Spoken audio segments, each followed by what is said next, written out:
mabulearning.com. Tutoriel ChatGPT. Création d'infographies, leçons et projets. Avec Monsieur Guissé. Salam les amis, c'est Monsieur Guissé. Donc voilà, je m'en vais très rapidement vous présenter quelques fonctionnalités de ChatGPT. Donc la première, c'est surtout le fait de pouvoir avec ChatGPT. Donc c'est vrai qu'on pourrait faire avec Gemini, avec quelques autres IA conversationnels, mais je pense que la meilleure solution, c'est surtout ChatGPT. Quand même, moi, j'ai des images extrêmement pratique par rapport à ces infographies. Il s'agit de l'infographie, c'est-à-dire prendre une leçon et la transformer en version infographie avec les supports et tout. Et à partir de ce moment, vous n'avez plus besoin d'aller tirer des supports. Donc attention, si vous projetez vos leçons, évidemment, il faut que ces leçons soient projetées pour que ça soit plus important, plus intéressant. Voilà, donc ce que je vais faire, c'est très simple. Je vais vous montrer la méthode, c'est très simple. Moi, ce que je fais, je fais joindre une leçon. Voilà, vous allez sur plus, ensuite ajouter des photos et vidéos. Donc moi, je vais aller dans une leçon. Voilà, je pense que je peux choisir une leçon de terminale. Par exemple, atout et handicap. Voilà, atout et handicap. Donc, je glisse la leçon dans ChatGPT. Et une fois que la leçon est glissée dans ChatGPT, je vais maintenant mettre mon prompt. Le prompt que j'ai l'habitude de mettre, c'est un prompt vraiment qu'on peut utiliser avec toutes les leçons. Et c'est très pratique. Vous savez, de mon expérience par rapport à ces outils, j'ai souvent l'habitude de mettre c'est ce qu'on appelle des templates à côté. Les templates, c'est quoi? C'est un prompt réutilisable. Quand vous prenez un prompt, vous travaillez avec et qu'il vous produit quelque chose de pertinent, il faut souvent le copier, le mettre dans un dossier. Vous créez un dossier appelé template et vous mettez là-bas tous les prompts réutilisables. Donc ça veut dire qu'ils vous produisent des résultats qui sont quand même intéressants, satisfaisants. Voilà. Donc moi je vais mettre un prompt que j'utilise pour toutes les leçons. Voilà.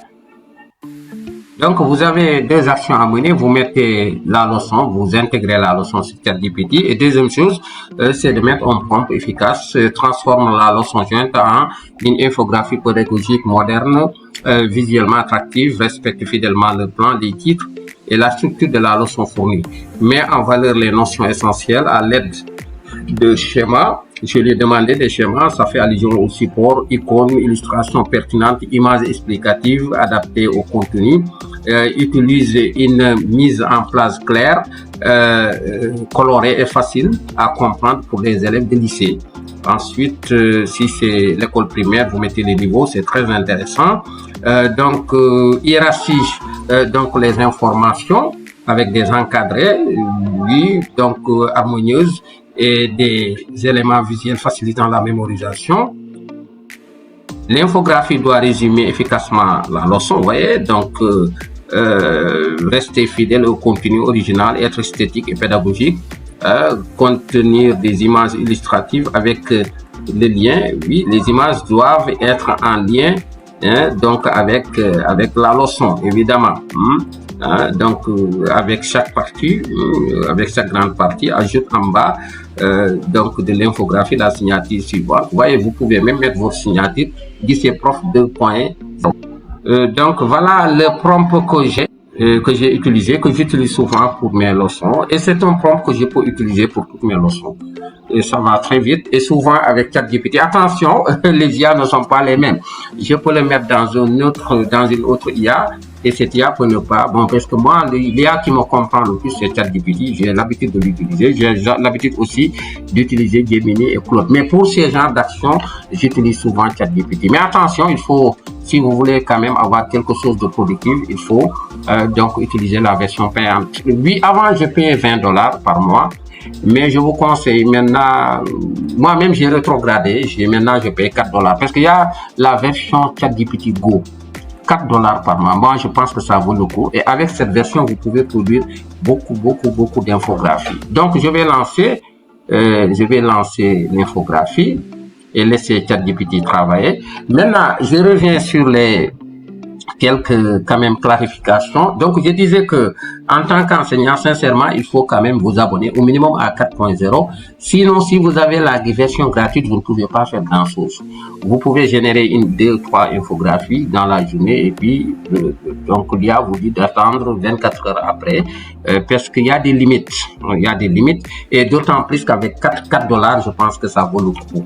Ça vaut le coup quand même parce que aussi il faut mettre le budget pour avoir quelque chose voilà, quelque chose vraiment intéressant, quelque chose qu'on peut utiliser. Et puis bon, vous pouvez même vous abonner, après vous désabonner. C'est facile, hein? Donc c'est pas compliqué. Vous pouvez vous abonner à ChatGPT 2 mois, donc le temps de configurer toutes les leçons en version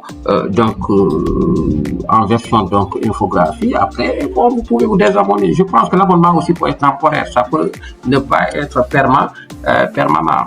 Voilà, donc là, ChatGPT est en train de travailler. Vous voyez, ça prend du temps. Mais si c'était sur Gemini, ça va vite.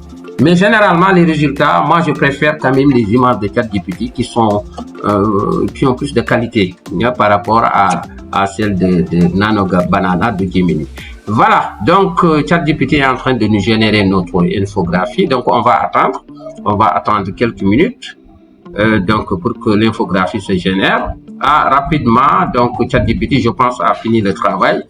J'ai pas coupé la vidéo, je voyais le temps que ça a mis. Maintenant, l'essentiel, c'est d'avoir ça, un résultat qui est quand même satisfaisant. Et maintenant, je vais agrandir l'infographie. L'infographie, j'ai cliqué dedans. Maintenant, vous pouvez le télécharger par cette flèche. Il suffit de cliquer sur la flèche. Voilà, l'infographie se télécharge rapidement. Et puis, je clique et je peux aller oui, ici, je suis dans mes téléchargements. Je peux lancer, ou bien même avant de lancer l'infographie, vous pouvez renommer. Vous mettez le nom de la leçon. Le nom de la leçon, vous mettez par exemple, moi je peux mettre ENA, atout et handicap. Voilà. Le reste, c'est à vous de voir. Hein. Bon, de toute façon, en ce qui concerne l'organisation de vos fichiers, chacun sait comment il organise donc ces fichiers. Donc, je mets atout et handicap. Atout et handicap. Et vous voyez rapidement, donc je peux. Mais j'ai oublié quelque chose de vérifier. Il faut toujours vérifier. Parce que il m'arrive de faire une infographie, de publier, et puis après je me rends compte qu'il y a des erreurs. Bon, l'IA peut commettre des erreurs. C'est vrai que, bon, apparemment, je pense que c'est dans la forme c'est bien, mais dans le fond, il faut toujours lire, surtout quand ça concerne l'histoire. Souvent, vous pouvez lui donner une leçon. Bon, l'IA peut halluciner, vous donner d'autres informations. Il faut toujours faire attention avec l'intelligence artificielle. Mais heureusement que depuis quelques temps, les IA hallucinent moins. Les IA hallucinent moins. Donc voilà, je vais retourner sur mes téléchargements. Donc là, je vais donc la leçon, je pense que je l'avais renommée. Bon, de toute façon, je vais aller dans le téléchargement et puis donc là, j'ai affiché la leçon. C'est version image. Mais attention, donc vous pouvez projeter ça en classe. Hein. L'essentiel, c'est d'agrandir l'image. Comme ça, vous descendez et là, vous pouvez. Et quand vous agrandissez, tous les élèves voient les informations. Vous voyez, introduction, vous avez espace nord-américain, la carte donc du relief. Vous voyez, là, je pense qu'il n'y a pas plus clair que ça. Vous ne pouvez pas avoir mieux que ça avec les photocopies. Donc, et vous pouvez même vous départir des photocopies et ne plus donc tirer des supports. Attention, si vous projetez la leçon, vous voyez donc les atouts, immensité, l'ouverture maritime. Ça respecte donc le plan, comme dit dans le plan. Les séismes là, c'est les handicaps. Là, vous avez les atouts. J'avance. Voilà. Donc, vous voyez, hein, donc ces images ne sont pas dans la leçon, je n'ai mis que le texte et c'est l'IA qui nous ajoute toutes les informations. Et vous voyez donc ça c'est des cyclones, vous voyez l'image des cyclones et ça ne figure pas dans la leçon, je n'ai mis qu'un texte sans support. Et c'est l'IA qui réfléchit et ça plus vous mettez un prompt de qualité, plus vous avez des résultats qui sont satisfaisants. Voilà ce que j'avais donc à vous présenter par rapport aux infographies. Donc, je m'arrête là. Hein, donc, en attendant de vous montrer une autre fonctionnalité de ChatGPT qui est très intéressante. Il s'agit donc de ce qu'on appelle projet, la fonctionnalité projet. Voilà, donc pour une bonne organisation de votre structuration de votre plateforme ChatGPT, bon, vous avez un ChatGPT nous donne toutes les possibilités de pouvoir bien organiser notre espace ChatGPT. Et c'est dans ce contexte qu'il y a ce qu'on appelle l'onglet projet. Projet qui se trouve là, on peut donc dans ChatGPT, par exemple là, je vais, vous voyez là, c'est moi, je clique, bon, vous voyez ici, nouveau chat, bibliothèque, planification, plugin, codex. Et quand j'avance, vous pouvez même épingler par exemple, je peux épingler, hein, je vais montrer ici, vous pouvez épingler. Vous pouvez épingler ce chat. Donc, je peux l'épingler, épingler le chat. Si j'épingle ce chat, ça va me faciliter donc la tâche. Je peux facilement retrouver donc ce chat dans ChatGPT. Et quand je reviens ici, tous les messages, tout ça, ce sont des messages épinglés. Tout ça, ce sont des messages épinglés. Et il y a aussi projet qui est très intéressant. Tout à l'heure, qu'est-ce qu'on a fait? On a fait donc une leçon, version infographie. Donc la leçon c'est géographie. J'avais créé un projet géographie, voilà, qui est là. Je peux tout simplement ajouter ce que je viens de générer dans géographie. Il s'agit de mettre déplacer vers, si je veux, je crée un nouveau projet que je vais appeler par exemple géographie terminale si je veux. Si vous voulez, vous pouvez joindre ça dans le projet géographie. Donc, je mets dans le projet géographie. Et ici, à gauche, j'ai mes projets. Je peux descendre et venir sur, là, c'est les messages. Voilà, le projet géographie est là. Et quand vous venez dans géographie, donc, vous pouvez retrouver ici, donc, voilà, ça est là. Donc, c'est déjà ouvert. Vous voyez, là, je suis dans géographie et je peux ouvrir donc rapidement la leçon atouts et handicap. Donc voilà, quand vous produisez quelque chose d'important, vous pouvez rajouter ça à un projet. Vous pouvez créer beaucoup de projets santé, quand vous faites des recherches sur la santé, sur l'actualité aussi. Quand vous faites des recherches en histoire, en géographie, vous mettez projet histoire, projet géographie, et ainsi de suite, ainsi de suite. Si vous êtes un prof d'anglais, vous mettez projet vocabulaire, projet, par exemple, pas seulement vocabulaire, vous pouvez créer un autre projet, grammaire, ça dépend, texte, ça dépend de vous. C'est votre espace, chacun doit l'adapter en fonction de ce qu'il fait. Voilà, chacun, comme je l'ai dit tout à l'heure, chacun a sa façon d'organiser. Donc, son espace.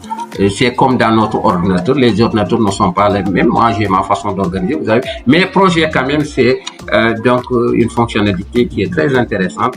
Et ça vous permet de retrouver vos documents, vos prompts, les documents générés rapidement. Voilà, c'est que maintenant, pour créer un projet, évidemment, c'est pas compliqué. À partir d'ici, vous pouvez le faire. Vous venez dans l'onglet projet, vous voyez ici c'est projet, vous cliquez sur le plus. Et quand vous cliquez sur le plus, vous mettez le nom du projet. Par exemple, je peux mettre français, comme ça. Et quand je mets français, je